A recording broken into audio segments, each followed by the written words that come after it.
하나, 둘, 셋, 둘, 둘, 셋. 안녕하세요. 경남 마산 지방 SFC 운동원 여러분, 노태수 간사입니다. 성경 속 이야기 세 번째 시간은 갈라디아 교회 이야기입니다. 갈라디아 교회는 사도행전 16장 1절에서 6절 갈라디아서에 등장하는 교회입니다. 함께 이야기 속으로 들어가 보겠습니다. 갈라디아 교회는 특이하게도 갈라디아라는 도시에 있는 교회를 말하는 것이 아니라 인종 중에 갈라디아인들을 중심으로 세워진 교회를 가리킵니다. 갈라디아인들이 살던 곳을 가리키는 거죠. 갈라디아인은 유럽 대륙의 원주민 중에 켈트족들을 이야기하며 동쪽에 거주하는 켈트족을 구분하기 위하여 갈라디아인이라고 이야기했습니다. 사도 바울과 함께 교회를 세운 갈라디아인들은 지금 터키 중부 내륙 지역에 살았습니다. 현재 터키의 수도 앙카라 지역 근방입니다. 원래 켈트족들은 유럽 대륙 쪽에 살았지만 요쯤에 살았지만 갈라디아인들만 특별히 이곳에 살게 된 것은 이유가 있습니다. 기원전 280년 비두니아 왕 니코네데스 왕이 2만 명의 갈라디아인들을 마게도니아 데살리아에서 용병으로 불렀습니다. 용병의 의무가 끝난 뒤에도 갈라디아인들은 계속 터키 남부 지방에 눌러 살았습니다. 그렇게 터키 남부 지방에 살고 있다가 버가모의 아타루스 1세에게 패배하여 부르기아 북쪽 구석으로 밀려나게 되었습니다. 기원전 170년 버가모 왕국이 로마에 항복하게 되면서 로마의 속국이 되었습니다. 기원전 25년에는 로마 제국의 아우구스투스가 정식으로 로마의 속주로 이 갈라디아 지역을 포함시킵니다. 당시 갈라디아인들은 동쪽에서부터 타비움, 앙카라, 페시누스를 중심으로 자기 부족에 따라 3개 지역으로 나뉘어 살고 있었습니다. 사도 바울은 갈라디아서를 보낼 때에 이 세 도시에 있는 성도들과 그 외 작은 마을로 흩어져 있는 성도 모두를 대상으로 갈라디아서를 기록하였을 것입니다. 갈라디아 사람들은 로마 제국에 대한 충성심이 매우 높은 사람들이었습니다.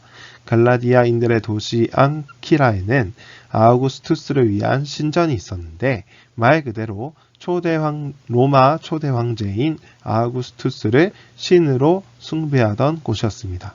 이를 황제 숭배라고 합니다. 이곳에는 아우구스투스 황제의 신성한 행적을 기리는 비문이 있었는데 라틴어 원본과 헬라어 역본이 현재까지 그대로 보존되어 있었습니다. 갈라디아 사람들이 얼마나 아우구스투스 황제를 소중히 생각하며 그에 대한 것을 소중히 여겼는지 알 수 있습니다. 황제 숭배 의식은 제국 주민의 의무였습니다. 지역에 따라 황제 숭배를 중요하게 여기는 정도가 달랐지만 황제 숭배 의식에 참여하지 않는 제국 주민은 반역죄를 물어 처벌하였습니다. 처벌은 지역에 따라 달랐지만 로마 제국의 주민으로 살기를 거부한 자이기 때문에 처벌은 일상생활을 포기할 수밖에 없을 만큼 가혹했습니다. 그러나 로마가 공인하는 종교에 한해서는 황제 숭배 의식에 참여하지 않아도 처벌을 면제해 주었는데 그 중에 유대교가 포함되어 있었습니다. 유대교인들은 황제 숭배 의식에 참여하지 않아도 처벌받지 않았습니다. 기독교인들은 유대교인이 아니었기 때문에 우상을 섬기는 황제 숭배 의식에 참여하지 않아 많은 사람들이 핍박당하기도 했습니다. 또 갈라디아인들은 주위의 동양계 인종들과 다르게 유럽의 원주민인 정체성을 지키며 살았습니다. 갈라디아인들은 그리스어 말고도 자신들의 켈트어를 일상생활에 사용하였고 루구스라고 하는 켈트족의 신을 섬겼습니다. 루구스는 그리스 신화의 헤르메스, 로마 신화의 메리클리우스와 동일시 되었습니다. 또한 부르기아 지방의 신도 받아들였는데 특히 키벨레 신을 섬겼습니다. 키벨레는 아나톨리아라고 불리는 터키 중부 지방의 여신입니다. 키벨레 신을 섬기는 의식은 매우 기묘한 음악과 역동적인 춤을 동반하여 사람을 최면에 가까운 상태까지 만들었습니다. 아프로디테와 마찬가지로 키벨레를 섬기는 의식은 매우 성적으로 타락하였으며 더욱이 키벨레를 섬기기 위해 제사장이 되려고 하는 남자는 키벨레가 사랑하였던 인간 남자 아티스를 따라 거세를 해야 했습니다. 갈라디아 사람들은 매우 키벨레를 섬기는 일에 열심이었습니다. 갈라디아 사람들을 뜻하는 라틴어 갈리가 키벨레를 섬기는 거세한 남사제를 뜻하는 말로도 쓰였기 때문입니다.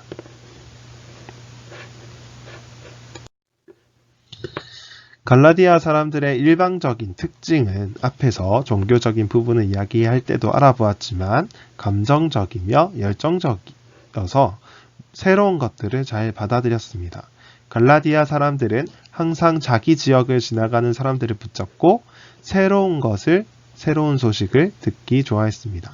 철학을 좋아하는 그리스인들보다도 갈라디아 사람들은 외부의 소식들과 새로운 일에 몰두했다고 알려져 있습니다.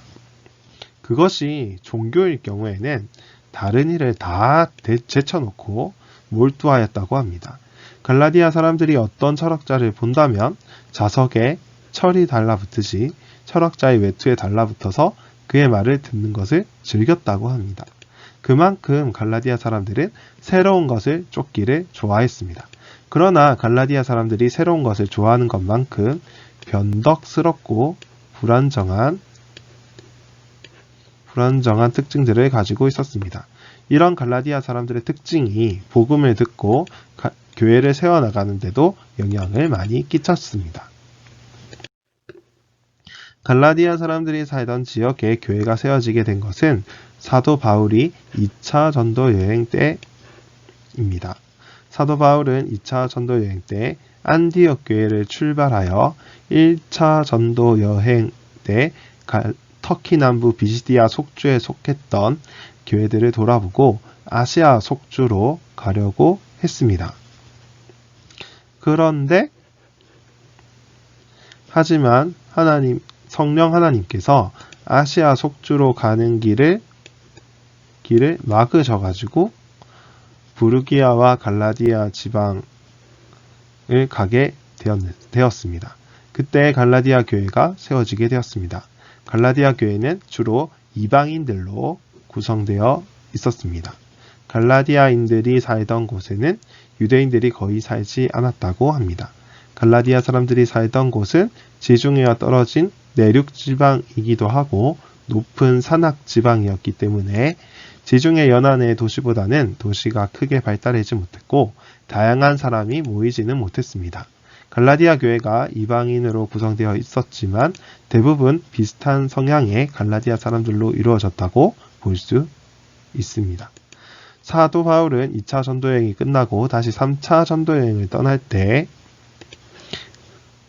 갈라디아 교회를 다시 한 번 더 에베소에 가기 전에 다시 한 번 더 이렇게 방문을 하게 됩니다.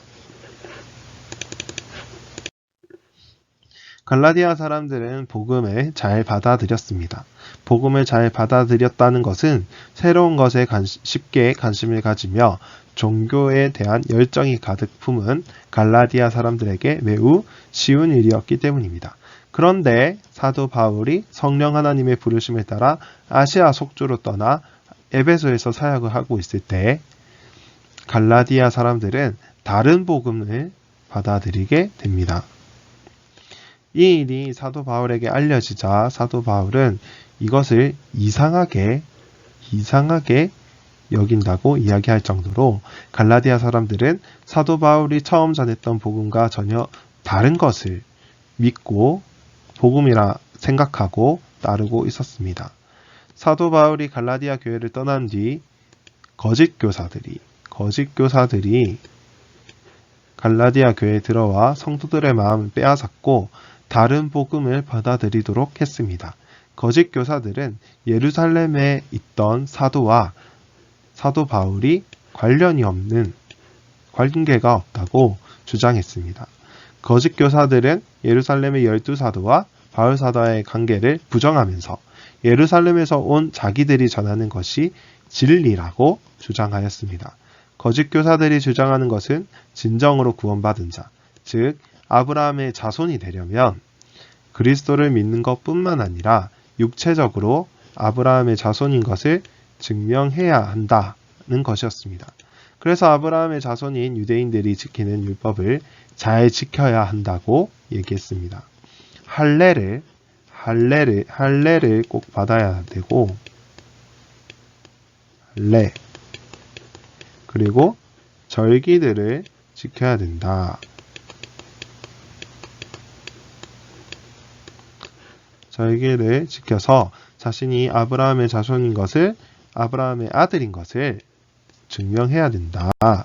라고 갈라디아 성도들을 유혹했습니다. 갈라디아 교회 성도들은 거짓 교사의 유혹에 쉽게 넘어갔습니다. 갈라디아 교회 성도들은 바울이 전해준 복음이 부족하다고 느꼈을지도 모릅니다. 자신들이 열정적으로 섬기던 키벨레와는 다르게 예수님을 믿는 것은 너무나 점잖아 보였을 것이기 때문입니다. 육체의 모양을 내기 위해서 할례를 행하고 율법에 정해져 있는 절기를 지킬 때에야 갈라디아 교회 성도들은 내가 제대로 복음을 믿고 있구나, 내가 제대로 종교에 속하고 있구나 라고 착각했을 것입니다. 거짓 교사들이 전한 다른 복음은 갈라디아 교회 성도들에게 아주 적합하게 들렸을 것입니다. 또한 황제 숭배를 거부할 때 받을 수 있는 각종 불이익을 피할 수도 있었습니다. 겉모습으로는 유대교를 섬기는 것과 매우 유사했기 때문에 황제 숭배의 책임을 피할 수 있었기 때문입니다. 사도 바울은 이 소식을 에베소에서 예루살렘으로 돌아가는 시점에 들었습니다. 바울은 급히 편지를 써서 갈라디아 교회에게 다시 복음으로 돌아올 것을 권면합니다. 그 편지가 성경에도 포함된 갈라디아서입니다. 사도 바울은 갈라디아서를 통해서 할례와 율법 준수를 구원의 필수 조건으로 가르치는 거짓 교사들의 주장이 틀렸다는 것을 이야기했습니다. 오직 예수 그리스도를 믿음으로 의로운 자로 칭함받는다는 이신칭의의 복음을 선포합니다. 그래서 복음을 저버리고 배반할 위험에 직면한 교회들이 다시 복음 앞에 돌아오고 성령의 인도를 받으며 의의 사랑을 실천하는 삶을 살기 바라는 마음으로 편지를 기록하였습니다. 이후 베드로와 안드레가 갈라디아 지역의 중심 지역인 앙키라를 방문하여 설교하였고 사도 바울의 제자인 크레시스가 교회를 맡았습니다. 3세기경에는 데오도르, 앙키라의 플라톤, 앙키라의 클라멘트 등 믿음을 배반하지 않고 믿음을 끝까지 지킨 많은 순교자가 나온 교회가 되었습니다. 현재 앙키라 교회는 그리스 터키 전쟁의 결과로 시행된 1923년 그리스 터키 인구교환 이후 완전히 사라지게 되었습니다. 우리는 갈라디아 교회의 모습을 보면서 육체의 모양을 추구하는 것, 인간의 열심이 구원에 미치는 영향에 대해서 생각하게 됩니다. 우리는 교회 생활을 하면서 경건한 모습과 생활이 더 교회 생활에 적합한 것처럼 보일 수도 있습니다. 물론 경건한 모습과 생활이 필요합니다. 그러나 경건한 생활이 구원받는 것의 기준이 되지 않는다는 사실을 알아야 합니다. 인간은 불완전하며 유한한 인간이 이룬 일은 무한하신 하나님을 만족시킬 수 없습니다. 갈라디아 사람들은 할례를 행하고 율법을 따르는 삶이 구원받는 삶에 영향을 미친다는 가르침을 아무 의심 없이 받아들였습니다. 이것은 복음이 될 수도 소망이 될 수도 없습니다. 오직 복음은 우리를 대신하여 우리에게 구원을 주시기 위해 모든 일을 이루신 예수님을 믿을 때에 이루어집니다. 온전하고 완전하신 예수님께서 이루신 일이기 때문에 하나님을 만족시키며 구원을 받을 근거가 되기 때문입니다. 그렇다고 해서 우리는 완전히 자유로워지는 것은 아닙니다. 행위가 아니라 믿음으로 구원받는 복음은 구원받는 자가 부도덕하고 비윤리적인 행위를 하는 것을 정당화시켜주지 않습니다. 오히려 우리 안에는 하나님 앞에 의롭다함을 입을 어떤 근거도 없는 것을 깨닫고 우리 가운데 계시는 성령 하나님의 인도를 더욱 의지하게 만듭니다. 성령 하나님께서 하나님의 말씀, 하나님의 율법을 온전히 이루신 예수님을 닮아가게 할 것입니다. 성령 하나님의 인도하심을 따라 살아갈 때에 사도 바울의 고백이 우리의 고백이 되고 우리 교회의 고백이 될 것입니다. 함께 갈라디아서 2장 20절을 읽도록 하겠습니다. 내가 그리스도와 함께 십자가에 못 박혔나니 그런즉 이제는 내가 사는 것이 아니요 오직 내 안에 그리스도께서 사시는 것이라. 이제 내가 육체 가운데 사는 것은 나를 사랑하사 나를 위하여 자기 자신을 버리신 하나님 아들을 믿는 믿음 안에서 사는 것이라. 아멘. 끝까지 강의를 들어주셔서 감사합니다. 이 슬라이드는 슬라이드고라는 사이트에서 제공하는 템플릿으로 제작되었습니다. 질문은 화면에 나와 있는 메일을 통해서 해주시면 감사하겠습니다.